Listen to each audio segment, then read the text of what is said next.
Hello everyone and welcome again to EPRN platform. As you're used to it, we do have different discussions, different talks, basically in economic zone or in economic areas.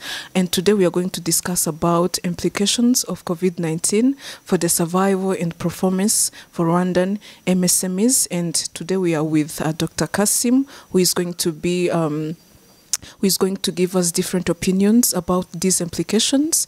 Welcome, Dr. Kasim, in our studio. You are going to introduce yourself to the followers so that they may know who are we with today. Okay, thank you very much. My name is Kasim. In summary, or in brief, or in full, I'm called Dr. Ggombe Kasim Munyegera. So in summary, you can just call me Kasim. So I'm an economist, I'm a development economist, and I'm a researcher. So I do a lot of research, policy analysis, and consultancy for different organizations, for the government, for non-government organizations. And I also do training in research and data analysis.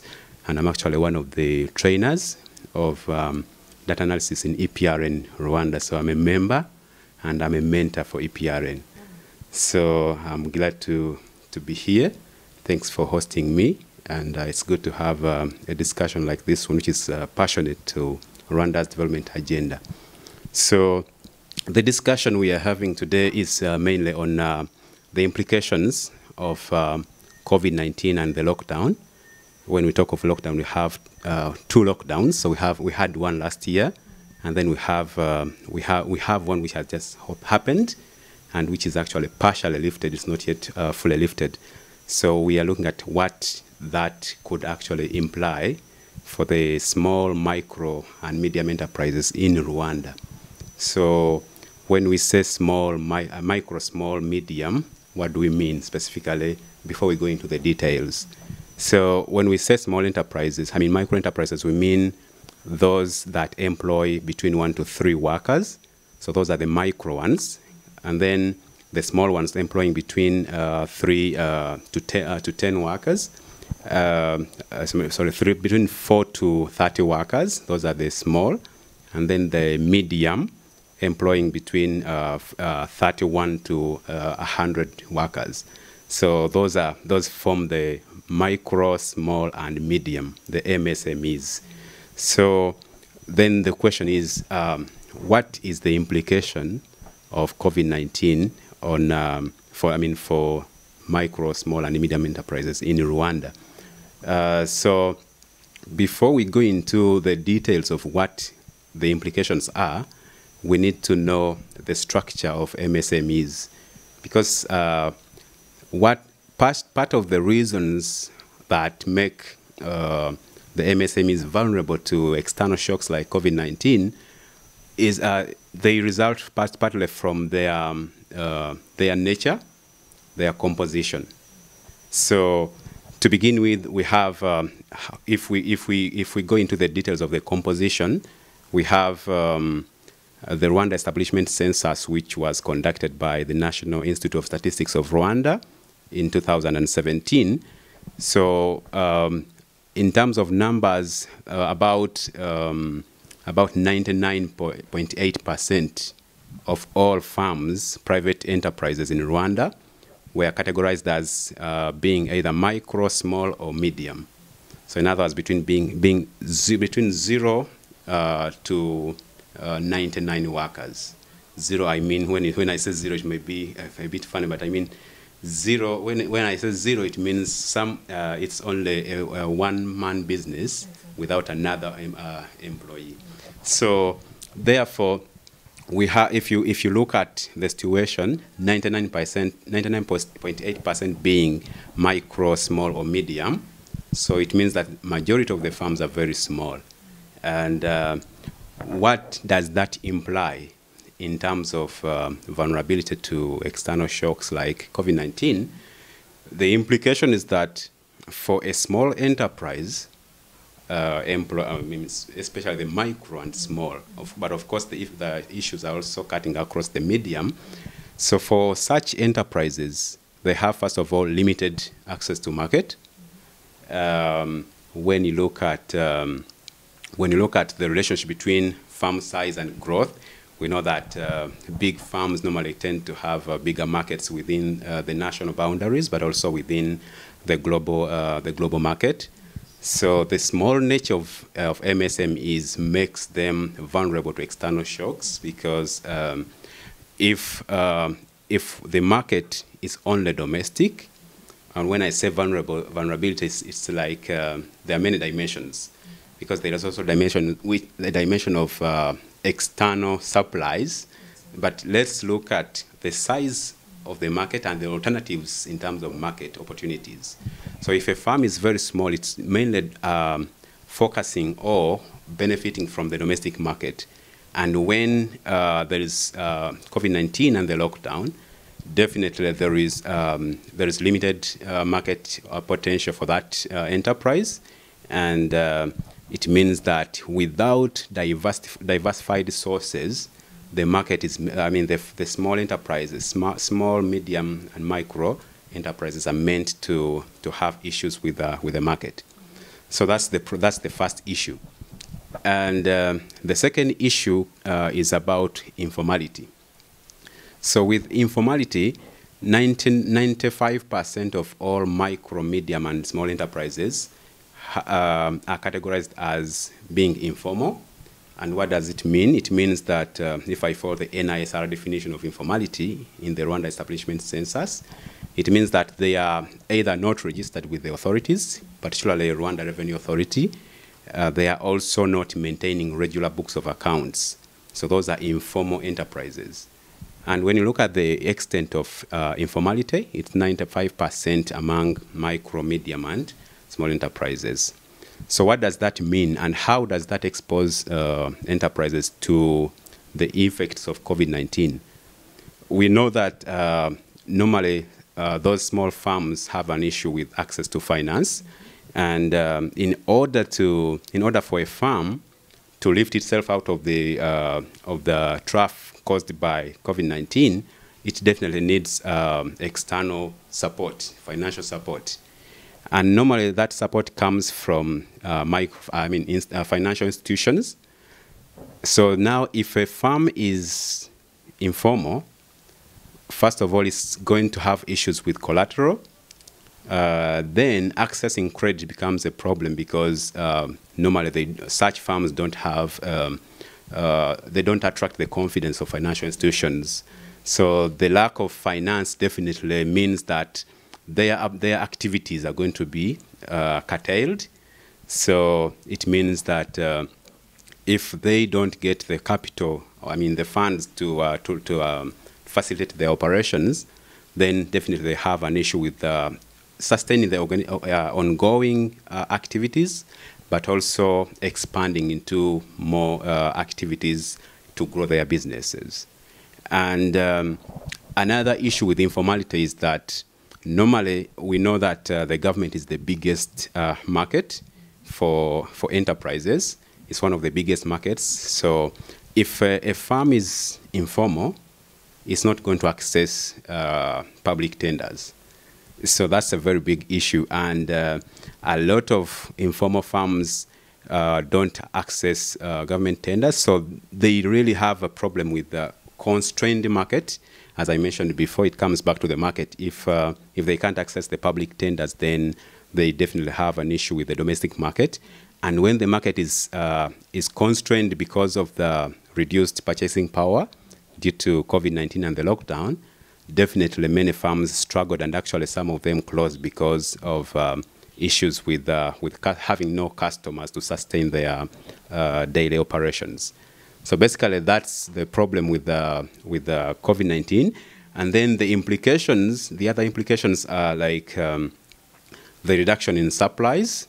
So for those that rely on supplies from abroad, and actually those are very many, especially in the manufacturing sector.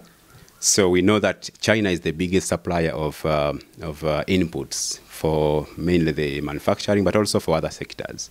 So if the COVID-19 pandemic started from China, and actually a lot of imports from China were curtailed by that during that time, And even currently, some of them are not really flowing the way they used to do. So definitely the lack of supplies means that some of the activities of those farms cannot continue. And for those that can even access the supplies, of course, the cost was increased for some of the inputs, which also translates into increased operational costs, and some of them farms actually had to close down. So all those are implications of COVID-19 for Rwandan MSMEs, but specifically based on also the nature of those MSMEs, which makes them not able to cope with those consequences.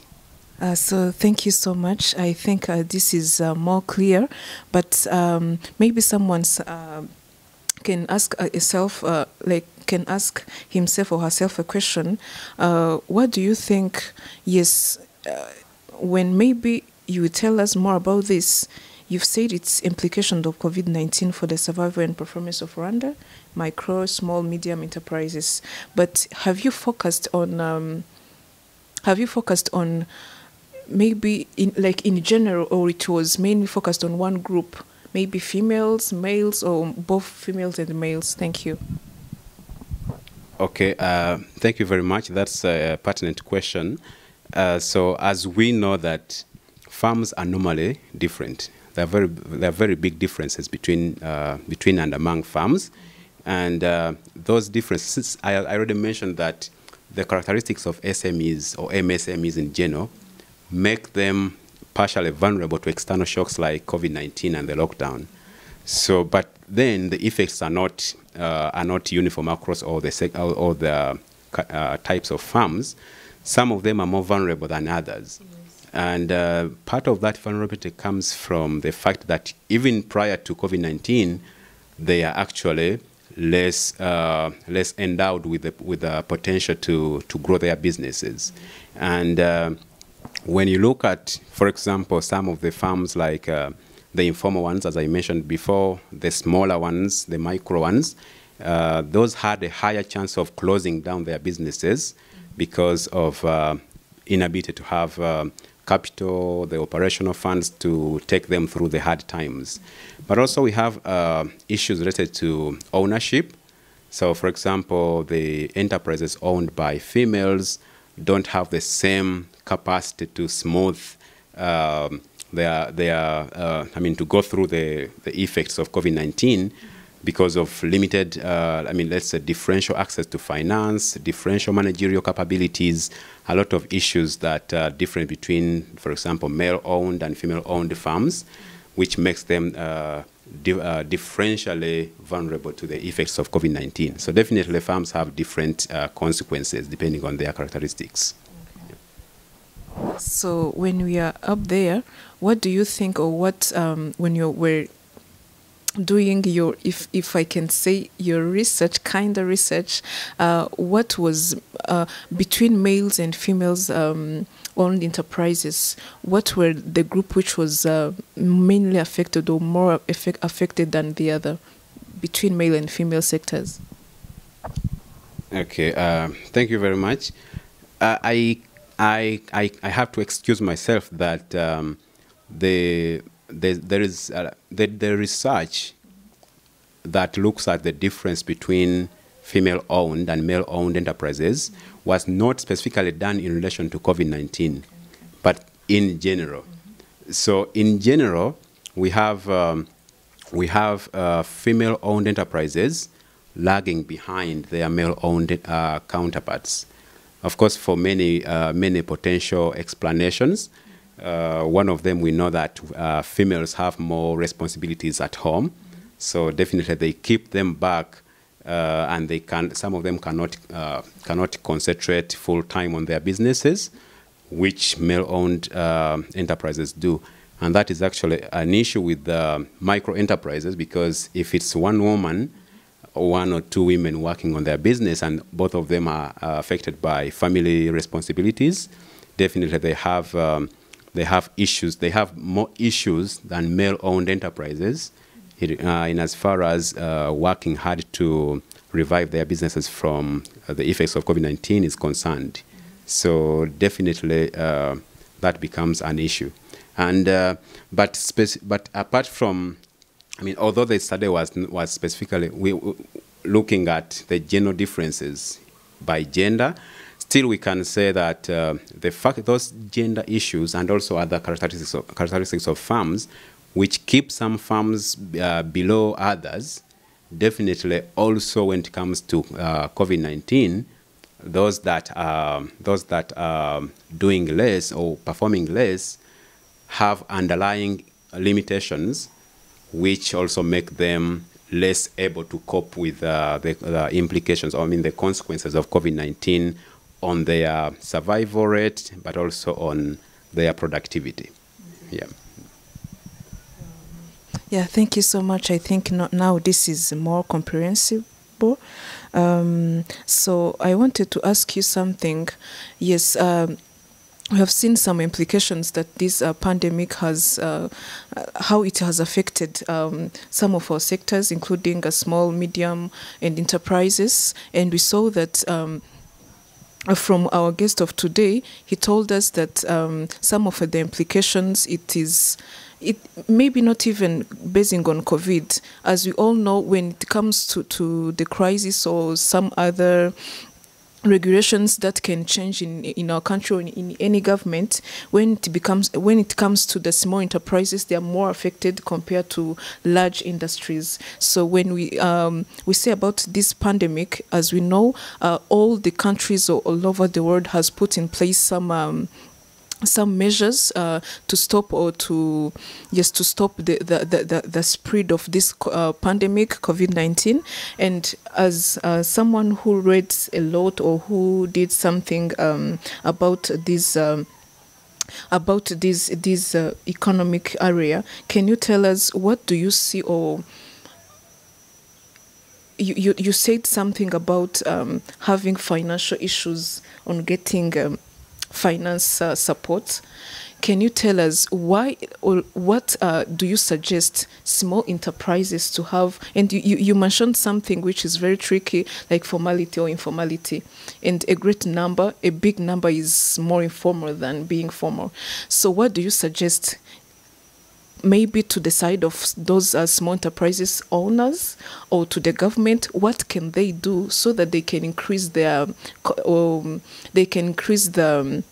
the fact that they are also eligible to get that financial support from higher financial institutions? What do you suggest? Maybe there is something that is not being worked on in those small enterprises. Maybe they don't want to change something. Maybe there's some things that need to be changed. What do you suggest as someone who worked on this? Thank you. Thank you very much. So, first of all, before I go into what can be done, we need to know if there is COVID-19 and the lockdown, as if you are a business owner, a small business owner, what exactly, how does it translate into in terms of your performance? Maybe you're going to have a reduced ability to pay workers. Maybe some of the business expansions you were planning will not be done. So the thing is, if that happens, what really can you do? So before you look at getting support as a business owner, what do you do? So definitely you have to be agile to be able to go through the volatile times, and looking at some of the MSMEs actually changed their lines of businesses. So I mean, not all sectors were affected the same way. Some businesses moved from manufacturing or distributing products into services, especially services that are not requiring too much of physical contact between the seller and the buyer. So what I bring that as an example to show that you can actually, as a business owner, before you look at support, maybe financial, maybe other forms of support, for you, what can you do within your available means? Because not all the support will be available the way you want it. So how can you change the strategies for your business to develop? Can you change product lines? Can you diversify into less vulnerable lines of business? So that, I think that's what I can suggest, because yes, they can seek financial help from financial institutions, But of course, we already know that informality is an issue. So there are even other like programs to support MSMEs, but most of the programs are actually requiring formality. So if a business is informal, definitely the biggest form of support will come from themselves. But of course, there are also institutions, financial institutions, which can work with informal enterprises. For example, they can give them some quick lines of credit. But then, of course, the issue is the fact that they are informal, they are very risky. Exactly. So if they are risky, then the financial institutions have also to charge high interest rates. Mm-hmm. So that's an option, of course, for someone who cannot access the the cheaper formal credit from the bigger financial institutions. There is expensive credit from the less restrictive financial institutions. So that's an option. It's an expensive one, and that adds to the dilemma of these firms, but it's an available option. Yeah. Thank you so much. If I have got well what you wanted to say, what you wanted to mean by here. So you are saying that it is not, yes, it is good to have that financial support, but there is something also you have to consider before going to ask that financial support, which is mainly looking at what you're doing in your business. So maybe you can shift, maybe you can do something which you can even find the support for yourself. No need to go to ask for big financial support that you'll not be able to pay back. So thank you so much, and this is good opinions for you. Said it's from an expert, which means they are very, very, very very sure. So I wanted to say something. Yes, we can talk more about this because it's something which is ongoing, something which is remarkable everywhere. But I think, because when you, as we have said, a big number is composed of business or enterprises who are informal. I think we can suggest, or we can say to people who are owning businesses which are informal, first of all, if it is possible, or if it is possible for them, they may register their businesses to become formal. Because I think our government is really ready to help businesses, because we see everywhere that the government is helping, giving subsidies to enterprises, but which are registered. And you all know, and we all know that wherever we are working, we are contributing to our government. We know we have to pay taxes, and we know the benefit or the importance of paying, or the use of paying taxes. So if we want to contribute to our country development, so we have to make our businesses registered, or making them formal, so that we can work with the government, because it is not mainly the government responsibility, or it is not the government. It is not, we all want to be developed, but when we say this is for the government, they want to pick us, like to pick money from us. This is not a good thing to think about that. So thank you so much. Maybe you are having something to add, you are having something to make clarification. Please go on. Yes, thank you very much. You mentioned something important, that if you know that if you are an owner of a small enterprise, and you know that most of the support, let's say I'll specifically say something about financial institutions.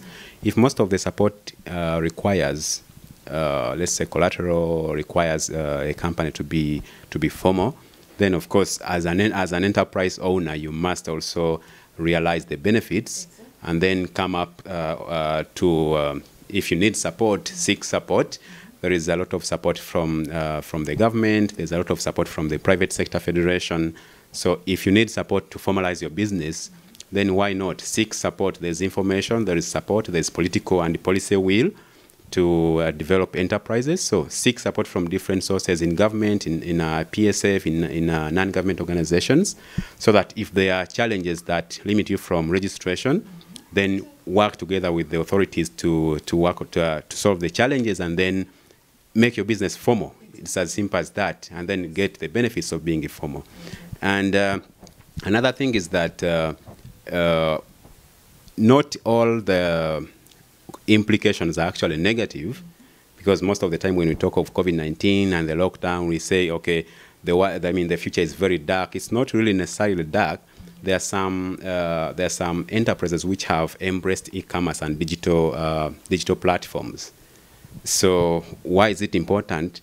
It's important because it reduces the need for contact between the buyer and the seller. So, and of course, we know that we have in Rwanda we have a very elaborate plan to digitize services, not only in the government, but also in the private sector. So in the government, it's already going on very well. There's a very big program.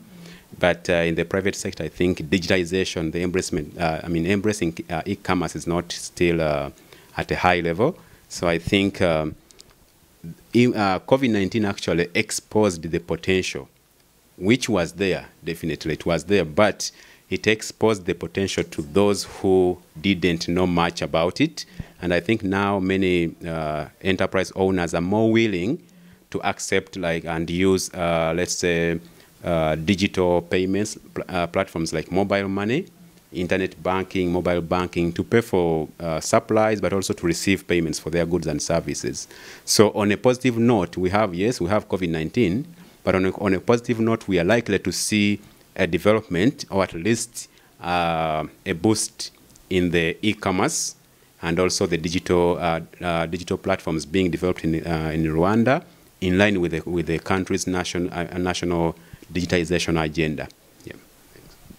So thank you so much. Allow me to say I appreciate, and as EPRN, we really appreciate your time, taking your time to come here to give us these opinions. It is very good, and it is very also essential to people who are following us, because I know very well that they picked something very important, especially to the people who are owning some micro or medium or small enterprises in Rwanda. Thank you so much.